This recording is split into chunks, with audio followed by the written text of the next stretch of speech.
नमस्कार, KP news 24/7 में आपका स्वागत है। मैं हूं अश्विनी। आइए देखते हैं इस वक्त के मुख्य समाचार।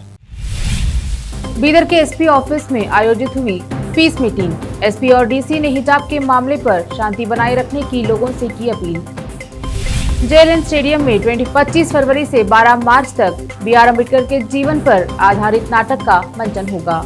अरविंद केजरीवाल ने कही ये बात। जम्मू कश्मीर में सेना के जवानों ने बचाई महिला की जान। बर्फ से ढके लंबे रास्ते को पार कर सुरक्षित पहुंचाया अस्पताल। यूपी के सीतापुर जिले में सपा और बीजेपी समर्थकों के बीच हिंसक झड़प। लाठी डंडों के साथ चले धारदार हथियार। दिल्ली के बवाना इलाके में गिरी 4 मंजिला बिल्डिंग, 4 की मौत, 2 घायल।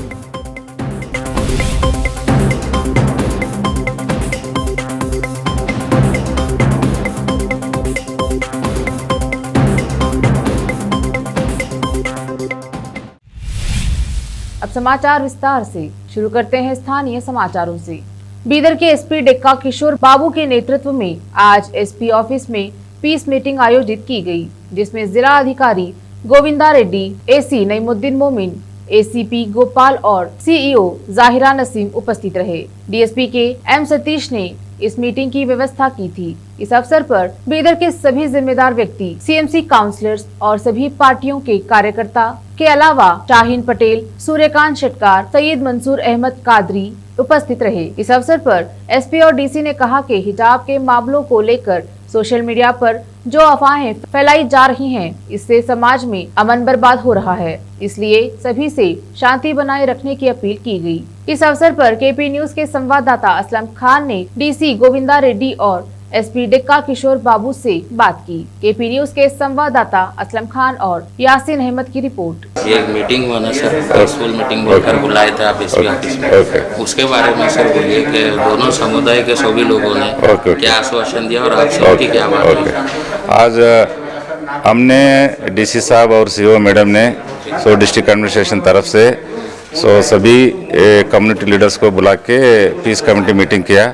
सभी लीडर्स ने हमको आश्वासन दिया जो हाई कोर्ट का इंटरिम ऑर्डर है ना, उनको वो पालन करने के लिए वो तैयार है और उनके बच्चों को स्कूल भेजेंगे। 9th और 10th वाले को कोई हमारा ये बीदर डिस्ट्रिक्ट पीसफुल डिस्ट्रिक्ट है, वैसा हालात वो रखने के लिए हम रियासत को मदद करने के लिए आश्वासन दिया। पीस मीटिंग सक्सेसफुल हो गया है। सर हमको पक्का मालूम है कुछ भी नहीं होगा, सपोर्ट अच्छा मिल गया और हाई कोर्ट के इंटरिम आदेश भी पालन हो जाएगा। सर ये आज जो सभी समुदाय के लोगों को बुला के जो पीस मीटिंग हुआ, अभी डीसी साहब के साथ हम ये पीस मीटिंग किया था ये हाई कोर्ट के इंटरिम ऑर्डर के बारे में। सभी लोग यहाँ एसपी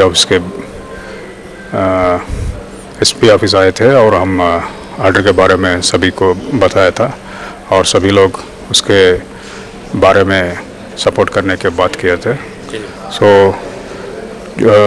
सबको हमारा अपील है कि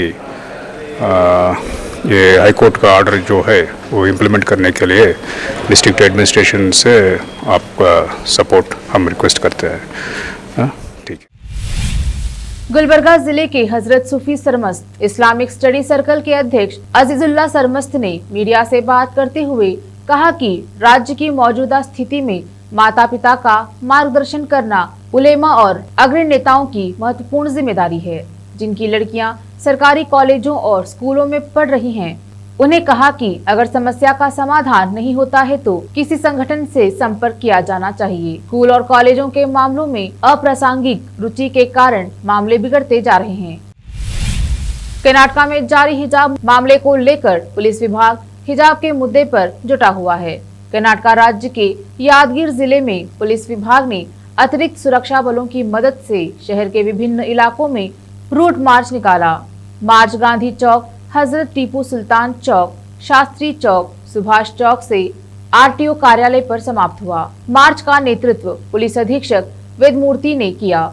यादगीर जिला वेदमूर्ति के पुलिस अधीक्षक ने मार्च के अंत में मीडिया से बात करते हुए कहा कि राज्य में जारी तनाव को देखते हुए पुलिस विभाग द्वारा आज शहर के प्रमुख क्षेत्रों में जनता को बहाल कराने के लिए एक रूट मार्च का आयोजन किया गया। आत्मविश्वास उन्होंने कहा कि पुलिस विभाग लोगों के साथ है। दिल्ली के मुख्यमंत्री अरविंद केजरीवाल ने शनिवार को बताया कि दिल्ली सरकार यहां जवाहरलाल नेहरू स्टेडियम में 25 फरवरी से 12 मार्च तक समाज सुधार B.R. अम्बेडकर के जीवन पर आधारित एक नाटक के बड़े पैमाने पर मंचन का आयोजन करेगी। इससे पहले इस नाटक का मंचन 5 जनवरी से किए जाने की योजना थी, लेकिन राष्ट्रीय राजधानी में कोविड-19 के मामलों में बढ़ोतरी के कारण इसे स्थगित कर दिया गया था। केजरीवाल ने बताया कि अभिनेता रोनित रॉय B.R. अम्बेडकर की भूमिका निभाएंगे। इस नाटक का मंचन घूमने वाले 40 फुट के आकार के मंच पर किया जाएगा। उन्होंने दावा किया, यह इस स्तर पर दुनिया में संभवतः सबसे बड़ा कार्यक्रम होगा। मुख्यमंत्री ने स्वयं को अम्बेडकर का भक्त बताया और कहा कि वह उनकी पूजा करते हैं क्योंकि उन्होंने गरीबों के लिए पूरा जीवन संघर्ष किया। नाटक का मंचन रोजाना शाम 4 बजे और शाम 7 बजे किया जाएगा। उन्होंने कहा कि इस नाटक के लिए टिकट निशुल्क दिए जाएंगे, लेकिन सीट की सीमित संख्या के कारण उन्हें पहले से बुक कराना होगा। हिजाब विवाद पर पहली बार उत्तर प्रदेश के मुख्यमंत्री योगी आदित्यनाथ का बयान आया है। सीएम योगी ने कहा कि देश संविधान से चलेगा, न कि शरिया कानून से। वहीं यूपी में हो रहे चुनाव को लेकर सीएम योगी ने कहा, बीजेपी को हर जगह से व्यापक जन समर्थन मिल रहा है। भारतीय सेना के चिनार कोर के योद्धाओं ने शनिवार को जम्मू कश्मीर के बांदीपोरा जिले के बैरोल इलाके से एक महिला को निकाला और उसे शनिवार को बर्फ से ढके लंबे रास्ते को पार करते हुए एक हेलीपैड तक पहुंचाया। चिनार कॉर्प्स ने ट्वीट किया, सिविल हेलीकॉप्टर सेवा और ब्लॉक चिकित्सा कार्यालय डावर के साथ चिनार योद्धाओं ने फाजली बेगम को बर्फ से निकाला और हेलीपैड तक 1.5 किलोमीटर बर्फ में स्ट्रेचर पर ले गए बांदीपोरा जिला अस्पताल में स्थानांतरित कर दिया गया। भारत मौसम विज्ञान विभाग के अनुसार इस बीच श्रीनगर में शनिवार को न्यूनतम तापमान 0 से 3 डिग्री सेल्सियस नीचे दर्ज किया गया, जबकि पहलगाम में न्यूनतम तापमान 0 से 8.1 डिग्री सेल्सियस नीचे दर्ज किया गया। अब वक्त एक छोटे से ब्रेक का, जल्द लौटेंगे ब्रेक के बाद। हिंदुस्तान के हर कोने में हम हैं मौजूद। 24 घंटे हालात पर गहरी नजर, खबरों से जुड़े चुपते सवालात और आपको दिखाता है धार्मिक, सामाजिक, राजनीतिक, लोकल और इंटरनेशनल न्यूज की सबसे बेहतर कवरेज, जो आपको रखती है हर पल बाखबर। देश और दुनिया भर की खबर के लिए देखते रहें KP News 24/7। Noor education trust Bidar की ओर से चलाए जाने वाला Noor M Ed college Bidar, recognised by NCTE Delhi and affiliated to Gulbarga University, Gulbarga. Admission are open for the academic year 2021-22. विशेषज्ञ और सक्षम शिक्षकों द्वारा शिक्षा प्राप्त करने के लिए नूर एमएड कॉलेज में दाखिला लें और शांत वातावरण में शिक्षा प्राप्त करें। बीदर शहर में बेहतर शिक्षा का एकमात्र केंद्र Noor M Ed college, Shahpur gate, Bidar. Phone numbers 9945283920, 8482221297। Uttar Pradesh विधानसभा चुनाव 2022 के लिए पहले चरण का मतदान हो चुका है और विभिन्न राजनीतिक दल दूसरे चरण के मतदान की तैयारियों में जुटे हैं।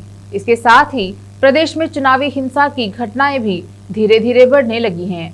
पहले प्रत्याशियों पर हमले की खबरें सामने आई थी और अब चुनाव मैदान में ताल ठोक रहे प्रत्याशियों के समर्थकों के बीच हिंसक झड़प होने की खबरें सामने आ रही हैं। ताजा मामला सीतापुर जिले का है। यहाँ भाजपा और सपा प्रत्याशियों के समर्थक आपस में भिड़ गए। हिंसक टकराव में लाठी डंडों के साथ ही धारदार हथियार से भी एक दूसरे पर हमले किए गए। बता दें कि पहले चरण की वोटिंग के दौरान भी भाजपा और सपा के समर्थकों और कार्यकर्ताओं के बीच हिंसक झड़प होने की खबर सामने आई थी। राष्ट्रीय राजधानी दिल्ली के बवाना इलाके में शुक्रवार को एक 4 मंजिला इमारत गिरने से 9 साल की बच्ची समेत 4 लोगों की मौत हो गई, जबकि 2 लोग घायल हो गए। मृतकों की पहचान रुकैया खातून, शहजाद आफरीन और दानिश के रूप में हुई है, जो जे कॉलोनी के सभी निवासी हैं, जबकि फातिमा और शहनाज के रूप में पहचानी गई 2 महिलाओं को बचा लिया गया और उन्हें अस्पताल भेज दिया गया है। एक पुलिस अधिकारी ने कहा, दोनों खतरे से बाहर है। दिल्ली दमकल सेवा के प्रमुख अतुल गर्ग ने मीडिया को बताया कि घटना के बारे में शुक्रवार दोपहर 2:48 के करीब एक फोन आया, जिसके बाद दमकल की 4 गाड़ियां मौके पर भेजी गई। मकान गिरने की सूचना मिलने के बाद बाहरी उत्तर जिला पुलिस भी मौके पर पहुंची। नोएडा के सेक्टर 93A स्थित सुपरटेक एमराल्ड के दोनों टावर एपेक्सियान को ध्वस्त करने के लिए शुक्रवार को गेल से भी एनओसी मिल गई। अब सिर्फ एक्सप्लोजिव एक्ट के अंतर्गत विस्फोटक सामग्री के लिए पुलिस से एनओसी आनी बाकी है। दोनों टावर एपेक्सियान को 22 मई तक ध्वस्त कर दिया जाएगा। 22 अगस्त तक सुपरटेक और एडफीस इंजीनियर की ओर से मलबा हटा लिया जाएगा। नोएडा प्राधिकरण की मुख्य कार्यपालक अधिकारी ऋतु माहेश्वरी ने दोनों टावरों के ध्वस्तीकरण की तैयारियों को लेकर समीक्षा बैठक की।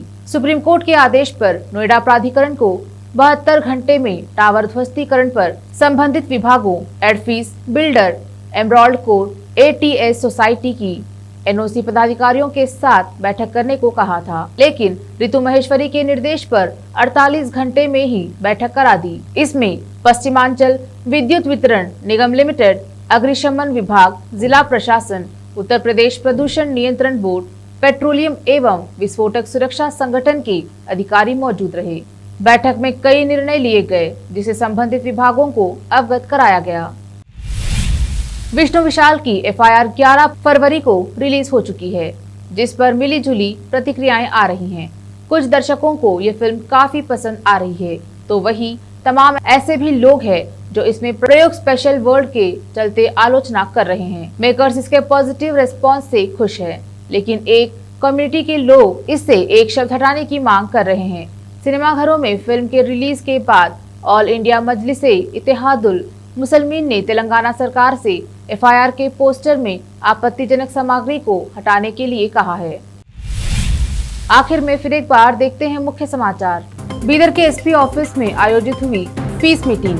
SP और DC ने हिजाब के मामले पर शांति बनाए रखने की लोगों से की अपील।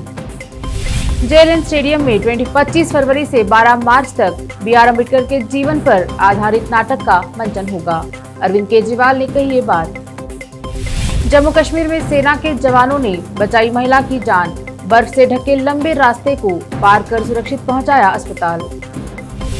यूपी के सीतापुर जिले में सपा और बीजेपी समर्थकों के बीच हिंसक झड़प, लाठी डंडों के साथ चले धारदार हथियार।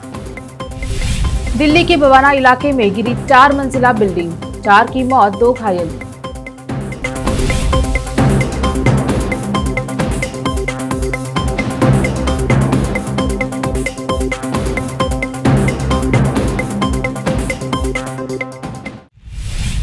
KP न्यूज में अब तक के लिए इतना ही। देखते रहिए KP न्यूज, ताज़ा खबरों के लिए। धन्यवाद।